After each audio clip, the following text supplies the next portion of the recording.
Has anyone figured out what the topic of the sermon is today? Heart. Absolutely. Proverbs chapter 4, verse 23, beginning there, going through chapter 5, verse 2.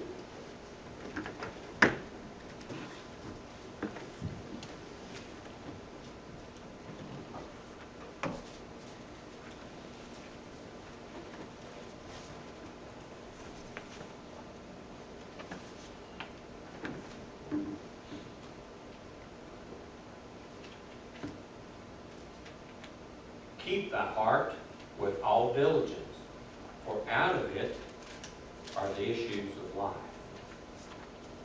Put away from thee a forward mouth, and perverse lips put far from thee. Let thine eyes look right on, and let thy eyelids look straight before thee. Ponder the path of thy feet, and let all the ways be established. Turn not to the right, nor to the left. Remove thy foot from evil. My son, attend to my wisdom, and bow thy ear to my understanding, that thou mayest regard description, that thy lips may keep knowledge. Let us pray. Our Father, as we come to you today, we find in the Proverbs some wonderful, wonderful instruction and some truth. Yes, it seems like many times that it starts in one thing and it gives the contradiction right to it, and sometimes we have to figure out what you're talking about. But in this one, it is so clear that you give us instructions on how to live, instructions to take care of the right things first, and by doing so, it will help us to take care of the others. Ask you this morning, Lord, that you would guide my thoughts and help us as we look into the Word concerning guarding our heart. And we'll give you glory and praise for it all. In Jesus' name, amen. 3 weeks ago, I started a sermon series, and I went backwards with it and talked about our feet and taking care of our feet, and our feet being something we should walk toward and try to do our best for, to do God's will, and that was the purpose of that. Then 2 weeks ago, I preached on girding our mind, keeping our minds where he ought to be, and I'm going to tell you something. After that, the devil worked on me all week long. He threw things into my mind all week, because you know why? I preached on it. But no, he is out and going to do everything he can with everything in his power to mess us up. And if he doesn't mess us totally up, then he will try his best to stumble us or trying to get to do it. So it's girding up the mind. And then this week, I want to talk to you about guarding our heart. That is one of the most important things that we ever can do, is to guard our heart. Does anybody remember Steve Irwin? Does anybody? Who was Steve Irwin? Crocodile hunter. The crocodile hunter. Do you realize that this year is the 10th anniversary of the death of the crocodile hunter? Now this guy was something, I loved watching him, and he was not really arrogant about it, but he was very, very confident about what he could do with the animals and doing all of that. And we were really surprised. And I remember the morning that they come on the TV talking about how the Steve Irwin was killed in a way that nobody thought about how he might be killed. You can see, you would have thought maybe it might have been that a crocodile would have grabbed a leg and chewed it off, or an arm, or even his head is what you thought about. But does anybody know what happened to Steve Irwin, how he got killed? Stingray went where? Straight into his heart. One of the things nobody expected, nobody thought anything about, but yet there was a thing about him that he didn't really notice, and there was one area in his body that he did not think that would happen, and that stingray went right straight to his heart. So he wasn't guarding his heart, and what happened to him? He died. So, this morning I want to use that a little bit to say that one of the most important things that we can do, if that stingray would have gone anywhere else, it would have gotten his leg, gotten his arm, got something else, he would have been able to have lived through that. But because it went directly to his heart, it happened all at once, it was over with and taken care of. And what Jesus, or what the Solomon was telling us here in the Proverbs was, you must watch and guard your heart and with everything that you have into that. Why do we have to do that? Why is that something to be? And when he tells us to keep your heart, and he says with what? With all diligence. For out of it is the way you live, or the issues of life. The word's issue is defined in Strong's Concordance as boundaries, sources, outgoings. We could term it in as the central focus. We use the phrase the heart of the matter, which means the same thing. Now, God chose the heart for whatever reason, and I've used this again. Miss Amy reminded me this morning that I preach on the heart a lot because I feel like it's a central focus of who we are and what we are. And it's a term that God used often when He was expressing the internal of what happens to the internal is what is expressed on the outward.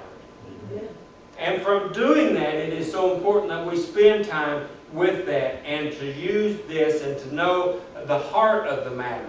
And the whole heart has the reference to the central subject of it. So he says to keep your heart with all diligence. Part of your heart, right? No, he says to keep your whole heart. So as we look at this morning, we see that as the Hebrew term that they used as the heart, or as this term, they considered the kernel or the nut or the absolute middle or the most important thing about it. Guard your heart with all that you have. In reference to that center of the object, the kernel of the nut, if you will. Today, most of our health professionals and most people will tell you that the greatest problem with death is not the fact that God said that we're all going to die someday. It's our heart. Right? Take care of your heart, and you're going to live forever. You know what a true statement that is? You all get that? But it's not our natural heart. Yes, we should run, yeah, or we should exercise. Yes, we should watch what we eat. And that's pretty tough on us people like biscuits and gravy and old ham and all that kind of stuff. But we do. We like, the doctors will tell us, I want you, and they're trying to help us to stay here as long as we possibly can. And I understand that. I respect that. And I want to stay here as long as the Lord wants me here. But my friends, the main thing is that we take care of our heart to live forever, is the heart inside of us, to where we are ready to live with God through eternity. Amen. So if we do guard our heart, if we do watch what we eat, if you will, as I take this message, and we watch what takes care of our lives to do and guard that heart, it is an eternal that we will never die. This body will fall asleep, but our souls will never die. Amen. And I want my soul to never die. I don't want to go to hell where my soul will die for eternity. So as we look at it, God has made a plan. He set it up for us. And God always begins with the heart and works outward. And the heart is the first, and He speaks of the inner life. And then He says, keep your heart. Keep your heart with all diligence. This is not an option. This is not speaking about a certain conviction. This is a direct command from God. Therefore, our action is to begin immediately to keep our heart and guard it with all that we can do. In an armed warfare, one of the vital parts and one of the things back in biblical days, one of the greatest things that they tried to do when they put on an armor was to take care of the midriff area, the ribs and all of that. But one of the greatest things that they made sure of is that spear could not do what? Pierce your heart. So David writes about in Psalm 112, he's saying not only are we to take care of knowing that this is a vital part of our warfare, but he says, a fixed heart, he shall not be afraid of evil tidings. This heart is fixed, trusting on the Lord. What do you think about? What's most important to you? My friends, a fixed heart on God will focus on God and what He wants for us in our lives. We will try to do everything that we possibly can to make everything that we have around us safe. And I hope they don't mind me telling you this, but in this message it talks about that we spend time with security cameras, we spend time with taking care of our stuff the best we possibly can. John Haddix and Carol will be putting in a security system and a gate and a few other things because they got broken into Friday. Oh, no. Okay? I hope you all don't mind me saying that. But at the same time, we think, what can we do to keep that from happening? So they're going to put up gates. They'll probably have some other things done around. Big Mike, which is his dog, will actually take the people in and carry the stuff out for them if he possibly could. So that's not a good one that we can use. But they want to do something to protect their stuff. Correct? We all want to do that. I have Neil Watson. And it helps. I don't even have to put my tools away. All I have to do is take them to the barn and they're there because everybody in the community knows how crazy Neil Watson is, and he's told them several times he'd shoot them if they come to do that. That's okay. Good. It helps the security. But my goods are perishable. My heart's going to live somewhere forever. And my friend, the most important thing I will ever do is to make the security of my heart right with God. And that's only when I stay right with God.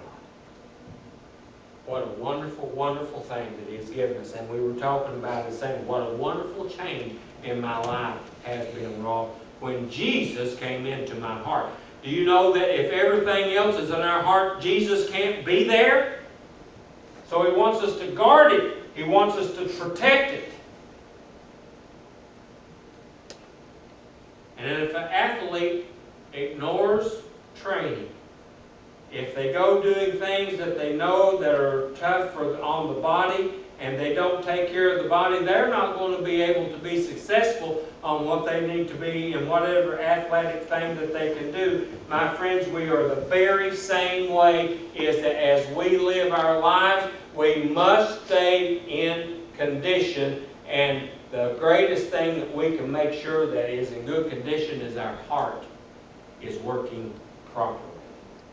The success of your Christian life depends upon these following principles that I want to give to you this morning, right straight out of Proverbs. Not that I'm adding to and bringing from different parts of the Bible. This, as I read on to you, if we want to keep our heart right, He tells us in verse 24, if you want to look at it, keep your mouth right. Ouch. Watch what you say. What's your attitude about what comes out of the mouth? Is it always negative? I know I give a lot of examples of some of the people that I eat breakfast with down at Golf's Corner every once in a while. We have one guy, he's as nice a man as you'll ever want to meet. He really is a good guy. But he can have a little bit of a negative attitude about it. I understand, I never knew his father, but I understand his father was exactly the same way, and he picked that up. So what we do is we tease him about it, and we noticed yesterday morning as we were talking, said, John, there's nothing coming out of your mouth that's negative. He said, well, there's really not anything negative this morning, which sort of shocked us all. That's a negative to there. But you know, if we don't watch, sometimes our negativity will come out, and when you start speaking it, then people peg you as being a negative person.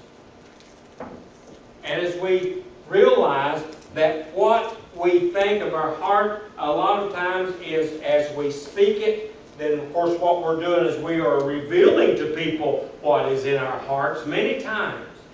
But I want to go back to the crocodile hunter just a minute on this, and Steve Irwin. And one time that he was bitten, and unexpectedly bitten, by a non-poisonous snake, and he had a hold of it, and he was saying, now the thing about this snake, it will bite you if you make sudden movements. So he stood real still. But there was only one thing moving, because he was talking to the cameras, and what was that? His mouth. And when he did, it bit him right on the mouth, because that was the only thing moving. Y'all catch that?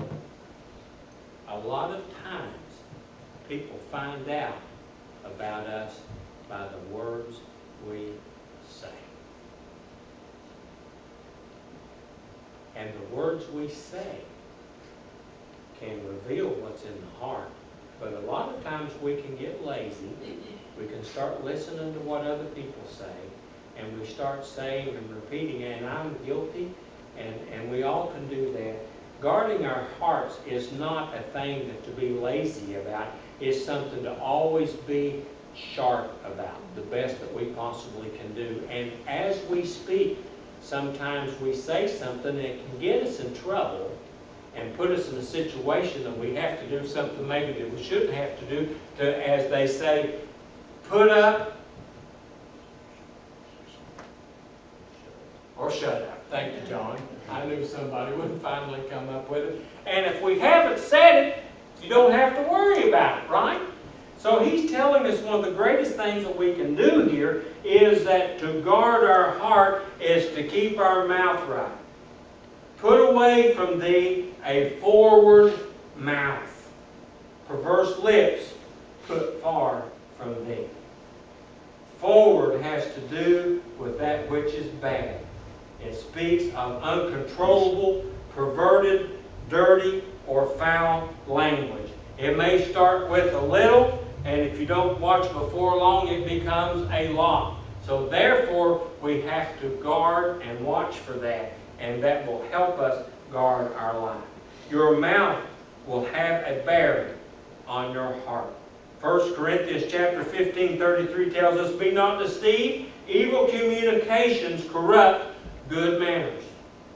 People can somewhat control their speech around certain people at different times and all of that, but nevertheless, before long, it will come out if you have a habit of doing that. Proverbs 6:2 says, thou art snared with the words of thy mouth, thou art taken with the words of thy mouth.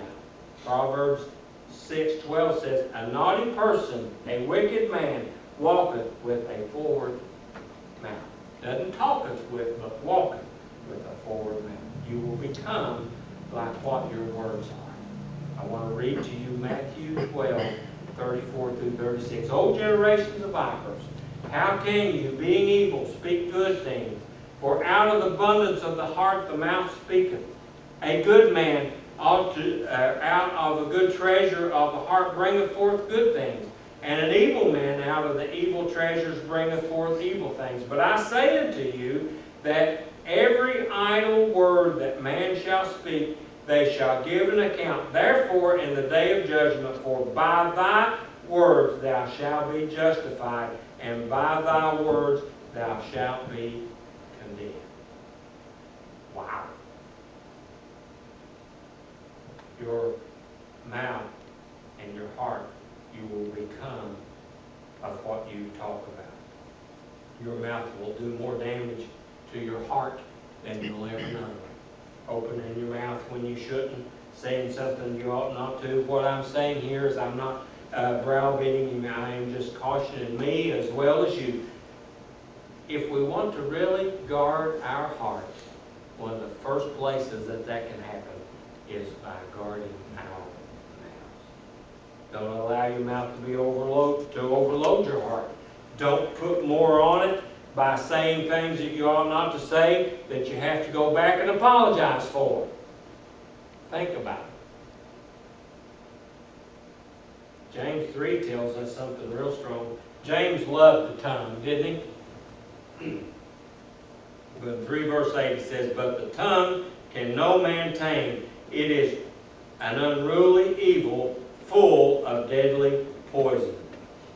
Romans 16 verse 17 says, "Now I beseech you, brother, mark them that cause divisions and offense contrary to the doctrine which or have learned, and avoid them."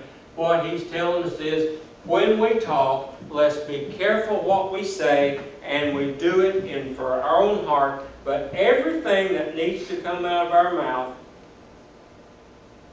should be more toward glorifying God than putting down people or someone else. Amen. If and our heart is about glorifying God, we won't have time to talk about other people and do damage to other people.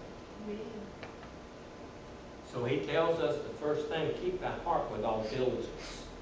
Be careful with your mouth. Then he also, in verse 25, he says, not only your mouth, but your eyes. If you watch The Crocodile Hunter, and if you remember if you see any of his reruns, I understand he's still on some of the channels that you can still see some of them. He never looked at the camera.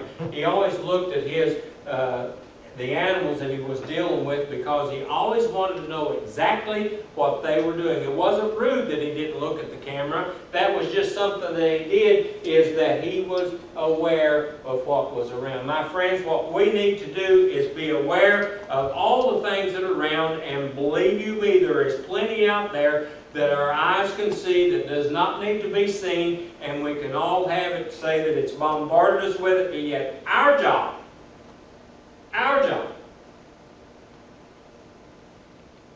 God gave us a neck, didn't He? He also gave us eyes that would move back and forth.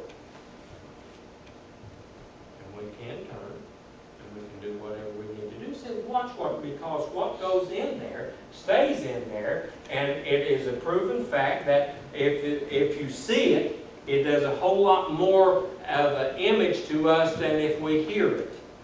So we watch what we're saying. Proverbs 25,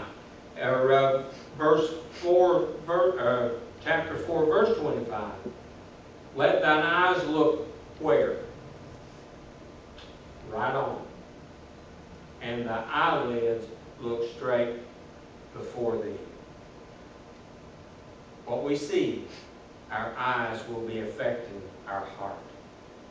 A great bit of temptation that you face is because that you see that. John chapter 2 verse 16 tells us, for all that is in the world, the lust of the flesh and the lust of the eyes and the pride of life is not the Father, but of this world. Psalm 81:12 says, so I give them up to their own heart's lust, and they walk in their own counsels. Where does the heart lust start? From the eye. Remember the little song as a kid, oh, be careful, little eyes, what you see? What about the other one when it says, turn your eyes upon Jesus. Look full in His wonderful face. Because the things of this earth will grow strangely dim in the light of His glory and grace. Amen. The eyes are the most influential part that can be seen. Satan's strategy in the Garden of Eden was that he decided to go to Eve, and as I say to the weaker vessel, I'm going to say that probably the weakest vessel there was Adam, because he gave in understanding and knowing. But as Eve began to look at the fruit that God said, don't eat of the fruit of that tree. And as they passed by, it was hard to just keep looking over that way. And every time they looked over that way, it gave Satan a chance to say, look how pretty that is. Man, doesn't that look good? That looks real good right there. Instead of her learning as she goes by that is to sort of put a little blind up there and to go on, she kept looking just a little bit each time, just kept looking. And when she did, the devil said, that doesn't look too bad, does it? He does it subtly. Before you know it, you give in to that. And that's exactly what happened with this. And when the woman saw the tree was good for food, and what it was pleasant to the eyes, and the tree to desire to make one wise, she took of the fruit. It started with the eyes. Then he goes on to verse 26 and 27. It says, keep your feet.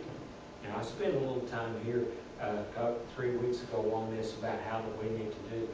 Most stingrays that strike somebody because you step on them. If you would just shuffle his feet along and just had gone, he just wasn't, for one time, wasn't totally aware of what was happening.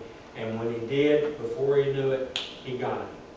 And the same thing, if we don't watch where we go, how we go, and what we go, before long, before we know it, the devil can get us. Ponder the path of thy feet, and let all thy ways be established. Verse 26. I have a message inside this little point that I'm not going to use, that there has to be a planned walk. Ponder. Am I walking according to the plan of God? Is it as something that I'm diligently working after? Or am I just sauntering along, just through this life, whatever it might be? He wants us to be focused, of fact, on what He wants and to do the very best that we can. And not only should it be a planned walk, but it should be a protected walk. How do you do that? Bible reading and prayer. Brother Garrett spent time on that last week, of the fact that reading the Word and spending time with God, and when you get saturated with the Lord, you don't want to walk the wrong way. You want to walk the right way and in the path. And we find that the thing about the walking, the difference between Abraham and Lot. When Abraham gave Lot his idea, it goes back to a whole lot of the whole thing that we have done today. It started with the heart, because he looked around and thought of the things of the world and all that. He looked. He saw with the eye. Then he started to walk, and as he walked towards Sodom, because he saw it as well-watered and good place. Remember this one thing. What the world shows us to be good is very temporal and temporary and will pass away. Amen. What God provides for us many times in the tough times, amen, is glorious and blessed. Amen. So it's not just what we see, it's not what we hear, or I'll get into that in a minute, but it's the fact as we walk, that walk in the path of righteousness, and we shall be filled. And then the last one is to keep your eyes. It goes over into chapter 5, verses 1 and 2. Or keep our ears right with God. What do you hear? I've heard my dad had a hearing aid. We never noticed it a lot when we were in there, but when Mom started on some stuff, Dad didn't want to hear. You'd see him sort of go like this. What he was doing, he was turning his hearing aid down, because he didn't want to hear what Mom was having to say. And my dad had selective hearing, because if he wanted to hear something that the girls were over whispering about, he'd sort of go like that again. pull it up a little bit. I think they call that selective hearing. Yes, man, we all have that a little bit, do we not? Most of us do, just a touch. But there's one area in our life we should never have selective hearing. Except when we are listening to the Lord, it should always be spot on. And not listening to the world, all the jammering going on with the world, and how that they are trying to set up to say, if you take care of this, or if you take care of that, it's going to take care of this and take care of that. And you all know that I'm embarking on retirement from the federal government.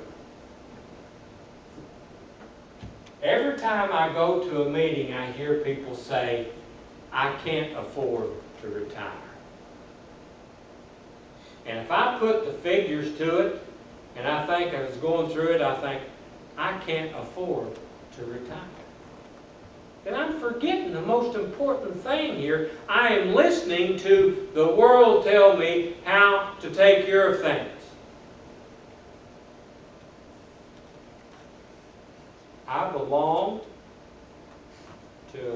I'm a son of a father who owns cattle on 1,000 hills.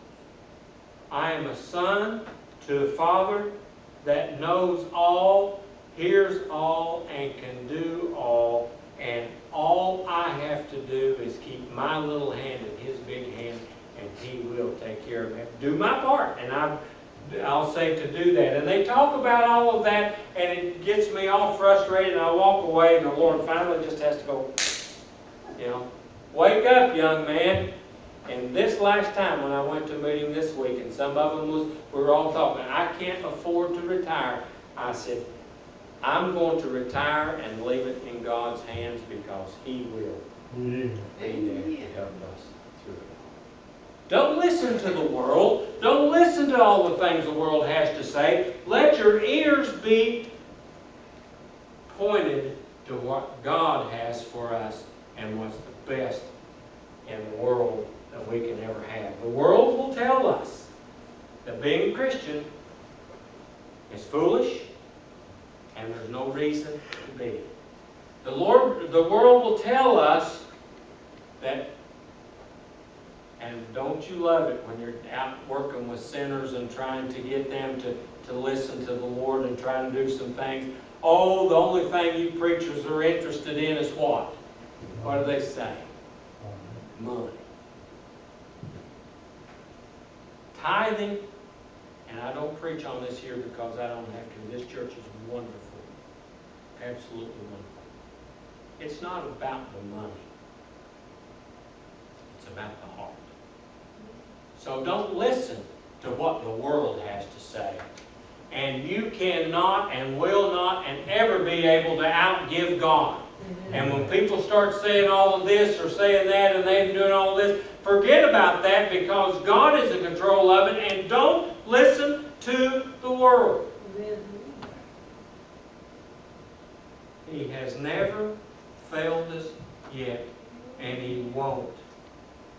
Israel fell horribly when they looked around and saw, after they had conquered all of the cities around them in Canaan, and after they had done all this and God had been wonderful and great to them, what do? They start looking around and say, they have a king.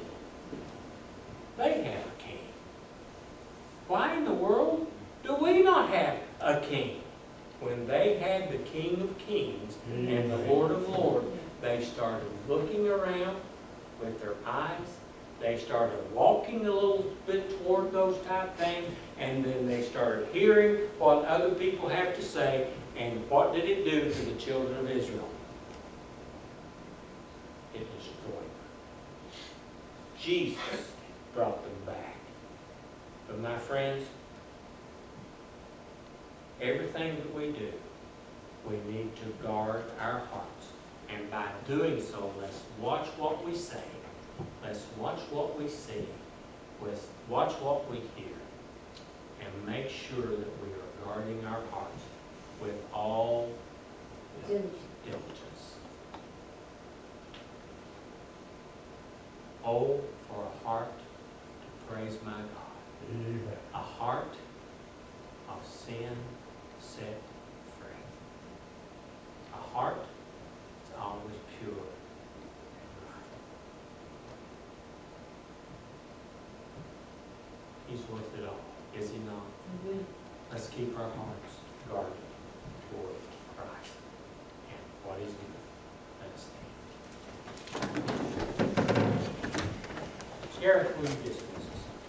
Heavenly Father, we thank you so much for your day. And God, we do thank you for the truth in your word about guarding our hearts. And God, we pray that you would help us take this message that Pastor Pelfrey has given to us. Pray that you would bless that, keep it in our minds, help us to guard our eyes and our ears and our mouth. Thank you for everything you've done for us and everything you're going to do. In Jesus' name we pray. Amen.